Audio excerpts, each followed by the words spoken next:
Welcome students. आज का हमारा टॉपिक है expenditure on the installation of machinery and on the erection of building.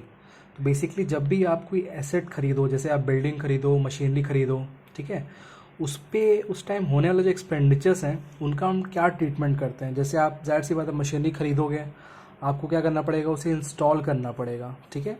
Building अगर आप कंस्ट्रक्ट कर रहे हो तो आपको उसको कंस्ट्रक्शन को ना इरेक्शन बोला जाता है, कंस्ट्रक्शन को इरेक्शन बोलते हैं। तो इस टाइम जो खर्चे होंगे उसका हम क्या ट्रीटमेंट करते हैं, हमको वो चीज़ देखनी है। तो मैंने ऑलरेडी डेफिनेशन लिखा हुआ है, which is machinery and building are the assets of the business. आपको पता है कि ये एसेट्स होते हैं हमारे बिजनेस के। कैसे एसेट होते हैं? फिक्स्ड एसेट होते हैं, और they are capital expenditure in nature. इनको हम ट्रीट करते हैं एज अ कैपिटल एक्सपेंडिचर, ऐसे एक्सपेंडिचर जो आपको लॉन्ग टर्म बेनिफिट देते हैं, ठीक है, लॉन्ग टर्म बेनिफिट। जैसे आप कोई भी एसेट खरीदते हो तो जाहिर सी बात है, जैसे आप मशीनरी या बिल्डिंग है, कई सालों के लिए आप उसको यूज़ करने वाले हो, 5 साल, 10 साल, 20 साल, ठीक है। तो पहली बात, वो एक नॉन करेंट एसेट है या फिक्स्ड एसेट है और लॉन्ग टर्म बेनिफिट मिलने वाला है, ठीक है। ऐसे एक्सपेंडिचर्स को हम कैपिटल एक्सपेंडिचर बोलते हैं। ये आप ऑलरेडी एक्सपेंडिचर एंड टाइप्स का वीडियो जो है, आप उसमें जाके इसके बारे में पूरा डिटेल्ड आप पढ़ सकते हो उसके बारे में, ठीक है। चलिए आगे देखते हैं।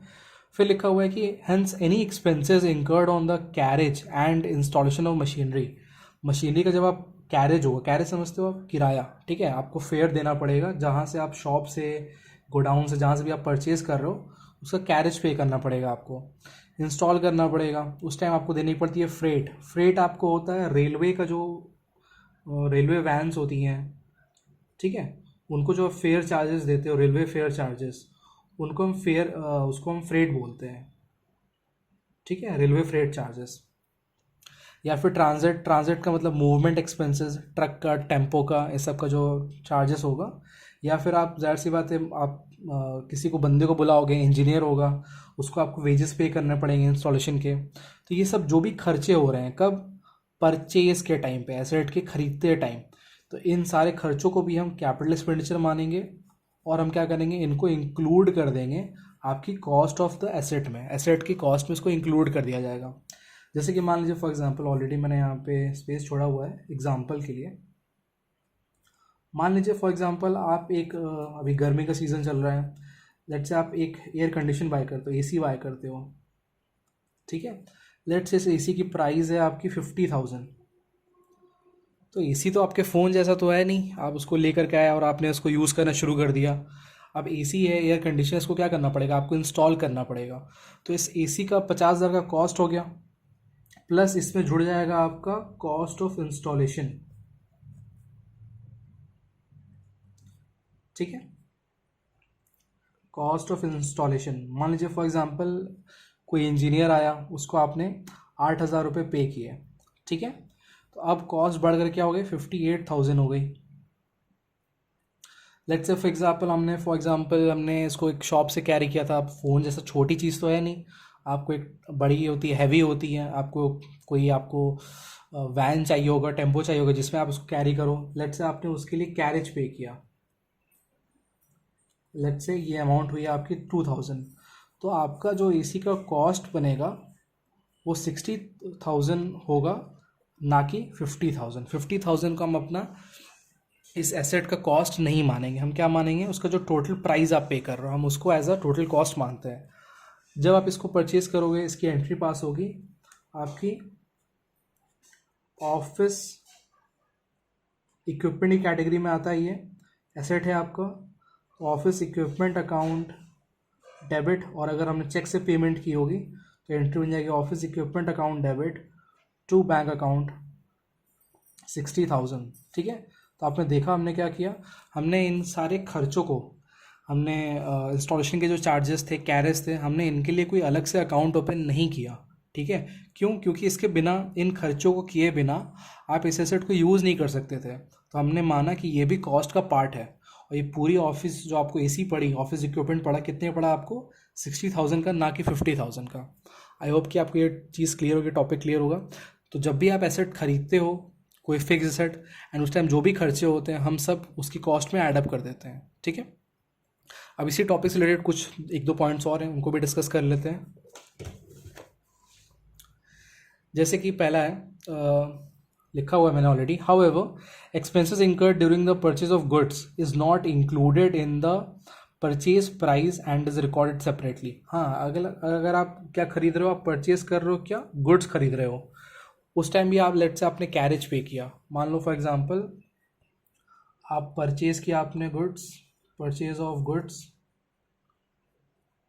फॉर लेट से 25,000, ठीक है, और आपने लेट से कैरेज पे किया है, बहुत दूर से सामान आ रहा था तो आपने किराया पे किया, कैरेज पे किया ऑन द गुड्स, ये था आपका लेट से 1,000 रुपीज़। जब आप इसकी एंट्री पास करोगे तो एंट्री बन जाएगी आपकी purchase account debit, carriage account debit, और लेट्स अगर हमने कैश में पेमेंट की हुई है तो टू कैश अकाउंट, ठीक है। परचेज आपका 25,000 रुपये का, 1,000 रुपये का कैरेज हो गया, और टोटल आपने पेमेंट कर दी 26,000 रुपये की, ठीक है। तो आप देख रहे हो कि यहाँ पे हमने कैरेज को अलग से रिकॉर्ड किया हुआ है, क्यों? Because of the this note point जो कहता है कि अगर आप गुड्स खरीदते हो एंड उस टाइम अगर आप कोई खर्चा पे करते हो तो वो गुड्स के प्राइस में इंक्लूड नहीं होता है, इसको आपको अलग से लिखना होता है।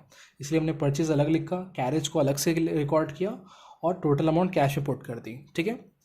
अब इसी टॉपिक से रिलेटेड एक लास्ट पॉइंट और रहता है हमारा, which is expenses incurred on existing asset. Existing asset मतलब आपके पास ऑलरेडी एसेट है, यानी जो एसेट है वो पुराना है, ऑलरेडी आप उसको यूज़ कर रहे हो, नया नहीं है, ठीक है। एंड उस एसेट के ऊपर अगर आपने रिपेयर का खर्च किया, लेट से फॉर एग्जांपल रिपेयर किया आपने एक ऑलरेडी एग्जिस्टिंग मशीनरी के ऊपर, तो इस खर्चों को हम ट्रीट करेंगे as a revenue expenditure, and इसको आप क्या करोगे, आप सेपरेटली रिकॉर्ड करोगे, ठीक है। लेट से अगर आपने रिपेयर चार्जेस पे किया, ठीक है, एक न्यू मशीनरी के ऊपर, तो उसकी एंट्री हो जाएगी आपकी repairs account debit to cash account, ठीक है। इसको आप यहाँ पे रिपेयर्स की तरह ट्रीट कर रहे हो। लेकिन अगर मान लीजिए फॉर एग्जांपल एक नई मशीनरी आप खरीदे, नया ही है बट है सेकेंड हैंड, बट उसको आज आप नया नया खरीद के ला रहे हो, अभी तक वो मशीन आपके पास नहीं था। एंड हम करते हैं जैसे हम लेट से हम लोग कार वगैरह बाई करते हैं सेकेंड हैंड में, ठीक है।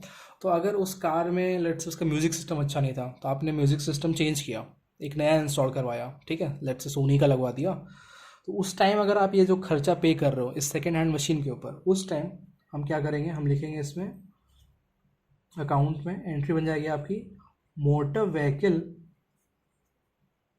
Account debit to cash account, ठीक है। आप डिफरेंस समझ रहे हो?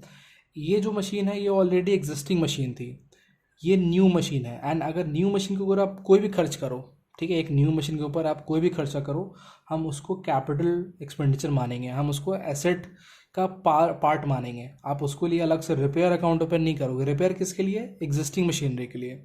बट कोई अगर नई मशीन है, भले ही सेकेंड हैंड ही खरीद रहे हो आप, लेकिन अगर कोई आपने खर्च किया है तो उसकी कॉस्ट में वो अमाउंट ऐड अप हो जाता है, उसको हम एसेट का पार्ट मानते हैं, उसकी कॉस्ट का पार्ट मानते हैं, ठीक है।